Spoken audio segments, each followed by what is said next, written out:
have to pee. No idea. Cutting into drinking time. What am I gonna do here?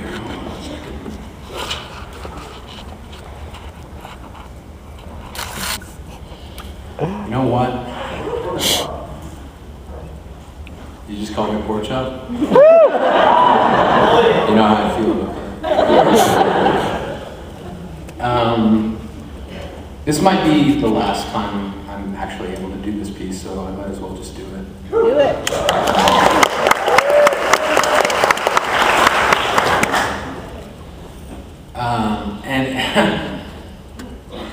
I love my grandmother's attitude about things. Like, I mean, she looks at things. When the conservatives came out and said, "Oh, all of a sudden we've got a surplus," it looked suspicious, right? Because they made all these cuts, all the things, and so that's where all the money was coming from. And she said something pretty amazing about it one night. We were hanging out, and she said, "He's the kind of guy who would steal all the cheese from all the mouse traps, use it to make poutine, and then tell Canadians, 'Ta-da, it's a surplus.'" I thought that was pretty incredible.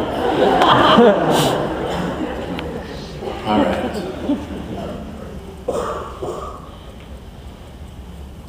You want the job of leader, but refuse to show up for the interview. You refuse to answer questions. That's like wanting to be captain of the team, but refusing to show up for practice. This little dance you do of avoiding an issue only works if we have short memories.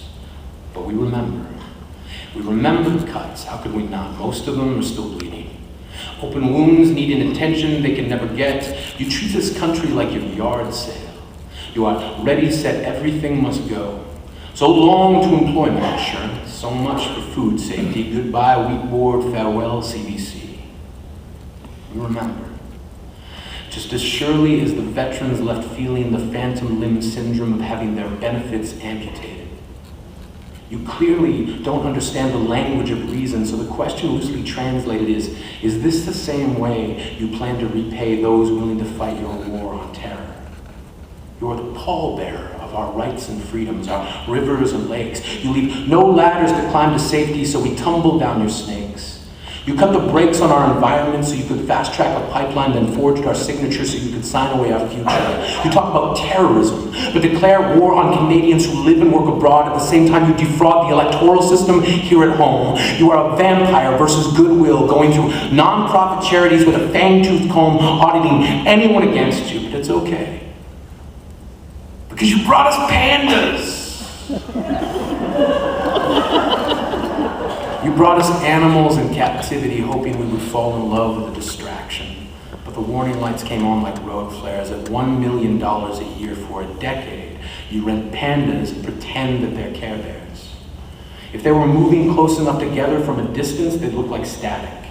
They'd look about as absolutely nothing as what you've done to fight climate change. On a scale of metaphor, your attitudes towards science range from paper shredder to fire. You are Canada's worst handyman trying to rewire your home to self-destruct. You very clearly couldn't care less about the fact that there are other tenants still in the building. You talk about fiscal responsibility, but launch the longest and most expensive election in Canadian history. You insist on calling yourself an economist, but the bitter truth that your lies will never sweeten is that with no job creation, there are families so broke that they're left to bear the cost of debts on food they've already eaten. There are women waiting for you to care less about what they wear and care more about the fact that so many have gone missing. Students so deep in debt that their hopes vanish and they are left reminiscing about opportunities they'll now never have. But you are not to blame. Not completely. You are the result of our inaction, the abscessed tooth of our apathy. We are sick with your infection, but you say now is not the time for change. And it's strange how it never is so long as you're the one in charge. But you forget. We gave you this job, and you do not get to rob us of our choices. You do not get to place muzzles around the voices of those who would speak against you. Constable of the Royal Canadian Thought Police, you would lease us our freedom so long as we fell in line with your plan, but we remember. You're just a man. No less, but no greater. As fallible as any. We are looking for change, and not just the penny you phased out. We have no doubt you are trying to accomplish something, but we feel the constant sting of you keeping us always in the dark, forever in the cold. You have sold something that was not yours to sell, and it gives us no pleasure to tell you this. Making cuts is the worst part of our job. Even so, we are taking back the company, and we're very sorry, but we're going to have to let you go.